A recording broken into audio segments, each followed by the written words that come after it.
তাকো আমি সুন্দৰভাৱে নৱপ্ৰজন্মৰ বাবে সংৰক্ষণ কৰিছো।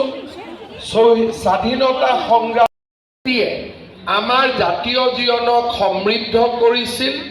তেওঁলোকৰ নামত বিভিন্ন প্ৰকল্প হাতত লৈ আমি আমাৰ বিশাল জাতীয় গৌৰৱৰ ফাষ্টেষ্ট গ্ৰয়িং ইকনমি অৰ্থাৎ আজি ৰিজাৰ্ভ বেংকৰ দৰে সংস্থাই অসমৰ এই নতুন পৰিচয়ক স্বীকৃতি দিছে।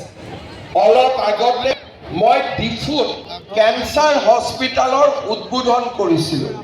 অহা 15 তাৰিখে তিনিচুকীয়া আৰু গোলাঘাটত কেঞ্চাৰ হস্পিটেল আমি উদ্বোধন কৰিম। আজি অসমৰ প্ৰতিখন জিলাতে চিকিৎসা মহাবিদ্যালয়, প্ৰতিখন জিলাতে কেঞ্চাৰ হস্পিটেল, প্ৰতিখন জিলাতে ব্ৰহ্মপুত্ৰৰ ওপৰত নতুন দলং আৰু এতিয়া আমি এই পৰ্যায়বিলাক অতিক্ৰম কৰি কাজিৰঙাৰ ওপৰত এলিভেটেড কৰিডৰ আৰু গহপুৰ আৰু নুমলীগড়ক সংযোগ কৰি আমি পৃথিৱীৰ ভিতৰতে অৰ্থাৎ অহাকালি আমি অসমত নতুন বিনিয়োগৰ বাবে MOU চহী কৰিম, য'ত নেকি 2.5 লাখ কোটি টকা অসমত নতুন বিনিয়োগৰ প্ৰস্তাৱ কৰা হ'ব। আৰু যোৱা 5 বছৰত আমাৰ ৰাজ্যৰ ঘৰুৱা উৎপাদন 3.5 লাখ কোটি টকাৰ পৰা আমি 8 লাখ কোটি টকালৈ লৈ যাবলৈ সক্ষম হৈছো। আৰু 2028 চনত অসমক আমি 10 লাখ কোটি টকাৰ অৰ্থনীতিলৈ ৰূপান্তৰ কৰাৰ দিশত আমি দ্ৰুত গতিত আগবাঢ়িছো। অৰ্থাৎ আজি আমাৰ অসমত জ্ঞান, প্ৰজ্ঞা, ইনফ্ৰাষ্ট্ৰাকচাৰ, শিক্ষা, সংস্কৃতি, ক্ৰীড়া, বিজ্ঞান সকলো দিশতে আমি এক নৱজাগৰণৰ দিশত আগবাঢ়িছো। আজি ভাৰতৰ বৈভৱ এখন প্ৰাণবন্ত আৰু জীৱন্ত অসমক প্ৰতিনিধিত্ব কৰিব, যি কোনো প্ৰত্যাহ্বান ল'বলৈ ভয় নকৰে। আজি আমি এইখনে অসম নিৰ্মাণ কৰিছো, যিখন অসমত এদিন মেডিয়াই তিয়কৰ ৰাস্তাত কিমান বোকা, কিমান খাল আৰু কিমান সৰ্বশ্ৰেষ্ঠ ৰাজ্য হিচাপে নিজক প্ৰতিনিধিত্ব কৰিব, সেই বিশ্বাস আৰু সেই আত্মবিশ্বাসেৰে আজি আমি এই উৰণ সেতুখন মণিৰাম দেৱান আৰু পিয়লি বৰুৱাৰ নামত উৎসৰ্গা কৰিছো, যিসকলে এনে এখন মহান অসমৰ সপোন দেখিছিল। মই যোৰহাটৰ ৰাইজলৈ এই উৰণীয়া সেতু নিৰ্মাণত কৰা সহায় সহযোগিতাৰ বাবে কৃতজ্ঞতা জনাইছো। চাওঁতে মই মুখ্যমন্ত্ৰী হিচাপে যোৰহাটত 3খনকৈ উৰণীয়া সেতু নিৰ্মাণৰ উদ্বোধনৰ সৌভাগ্য লাভ কৰিলো। কোনোবা মুখ্যমন্ত্ৰীয়ে গোটেই অসমতে এখন উৰণীয়া সেতু নিৰ্মাণৰ সৌভাগ্য নাপায়।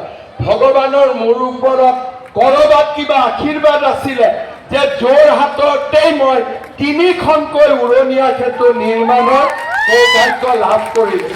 কিন্তু গন্তি এতিয়াও শেষ হৈ যোৱা নাই। আৰু কেইটামান দিনৰ পিছত চিনামাৰাতো উৰণ সেতু নিৰ্মাণ হ'ব। যোৰহাটৰ ভোগদৈৰ পৰা আনি আপোনালোকক দিব বিচৰা বিশুদ্ধ খোৱা পানী প্ৰকল্পও আৰম্ভ হ'ব। আৰু অসমৰ জ্ঞান, প্ৰজ্ঞা আৰু শিক্ষাৰ প্ৰাণকেন্দ্ৰ হিচাপে নিশ্চিতভাৱে যোৰহাট উজ্বলি উঠিব। পুনৰ এবাৰ যোৰহাটবাসী ৰাইজলৈ মোৰ আন্তৰিক কৃতজ্ঞতা আৰু শ্ৰদ্ধা জনাই স্থানীয় বিধায়ক এটা সময় আহিছিল, নকলে ভুল কৰা হ'ব, ৰাজনীতিৰ পৰা দূৰত গৈ মই এটা শব্দ নিশ্চয় কম। এটা সময়ত যোৰহাটৰ সাংসদজনে মোক এখন চিঠি দিছিলে যে এই উৰণীয়া সেতু নিৰ্মাণৰ কাম এটা বনাই দিয়ক, ফ্লাইঅভাৰখন হ'ব লাগে নে নালাগে। হিতেন গোস্বামী ডাঙৰীয়াই যুক্তিৰে এই ফ্লাইঅভাৰখন কিয় হ'ব লাগে মোক লিখিতভাৱে জনাইছিল আৰু সেই লিখিত উত্তৰ মই যোৰহাটৰ সাংসদগৰাকীলৈ প্ৰেৰণ কৰিছিলোঁ আৰু ফ্লাইঅভাৰৰ নিৰ্মাণ কাম আমি বিশ্বাসেৰে সৈতে দ্ৰুতগতিত আগবঢ়াইছিলোঁ। সেয়ে অকল বিধায়ক হিচাপে নহয়, এই উৰণ সেতুখন নিৰ্মাণত সাহস হিচাপে থিয় দিয়া বাবে মই হিতেন গোস্বামী ডাঙৰীয়াক ধন্যবাদ আৰু কৃতজ্ঞতা জ্ঞাপন কৰিছোঁ। লোক নিৰ্মাণ বিভাগৰ অভিযন্তা, আয়ুক্ত সচিব সকলোকে এই উৰণ সেতুখন নিৰ্ধাৰিত সময়তকৈ বহু আগতে নিৰ্মাণ কৰি শেষ কৰাৰ বাবে মই জয় আই অসম, বহুত বহুত ধন্যবাদ। জয় হিন্দ, বন্দে মাতৰম। ধন্যবাদ মহাশয়। অসমৰ সৰ্বাংগীন বিকাশত আপোনাৰ সুচিন্তিত পদক্ষেপসমূহে নিকটতে নতুন দিগন্তৰ সূচনা কৰিব। শ্ৰদ্ধেয় সুধীবৃন্দ, আমি আজিৰ অনুষ্ঠানৰ অন্তিম পৰ্যায়ত উপনীত হৈছোহি।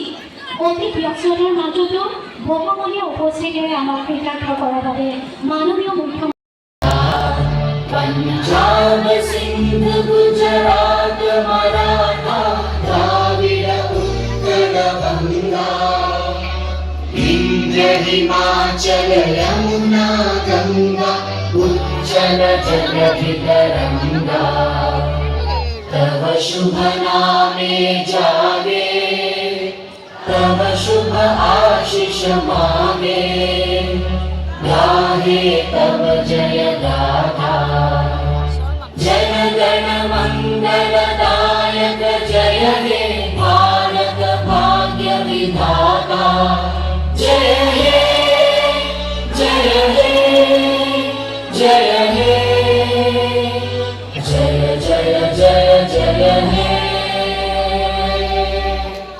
ধন্যবাদ।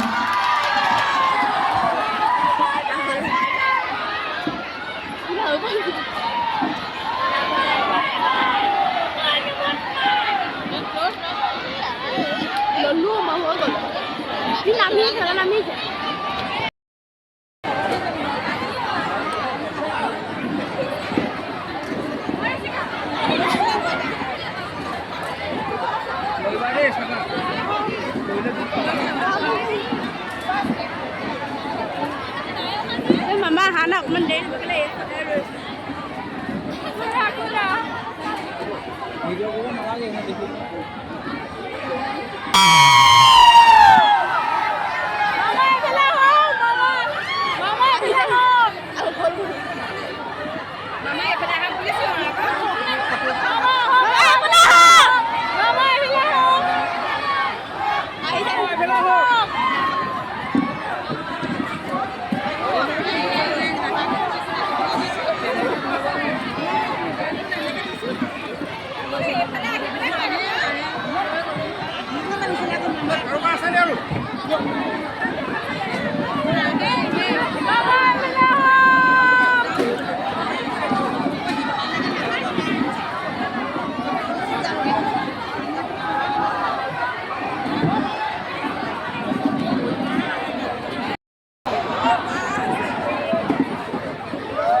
ৰাইজত ইমান ভৰ্তি অলপ কমি গৈ পেলাই এতিয়া আমাৰ যোৱা সময় গ'ল আৰু মই মানে মামাক লগ পাই দিম সেইখিনি অকণমান দেখোন মামাক ডাইৰেক্ট লগ পাম।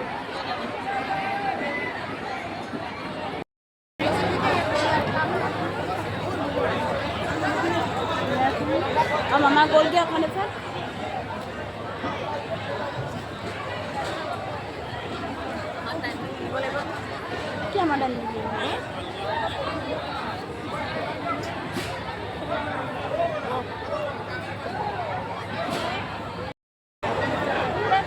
মামা যোৱা মামাৰ মানে মামাই লগ কৰি নোৱাৰিলে চবৰে মুখ বেয়া আৰু মানে চকুবোৰ বেকা বেয়া কৰিছে ঠিকে ৰাখিব কিন্তু অকণমান দেৰি পিছত সেইকাৰণে আৰু বেলেগ প্ৰগ্ৰেম হ'ব পাৰে আৰু মামা মাতি আহিব নোৱাৰিলে মামাই গামোচা পাতি লৈ গৈছে সিহঁতক দিছিলে আৰু মায়ে চব বহি আছে টাইম হ'বলৈ বহি ৰাইজ টাইম হ'বলৈ এইকাৰণে টাইম হ'বলৈ মানুহ বহিছে চব গ'ল ৰাইজ চব গ'ল খালি নিউজ পেপাৰ আছে সিহঁতে চব গ'ল লৈ মানুহজনী বহি আছে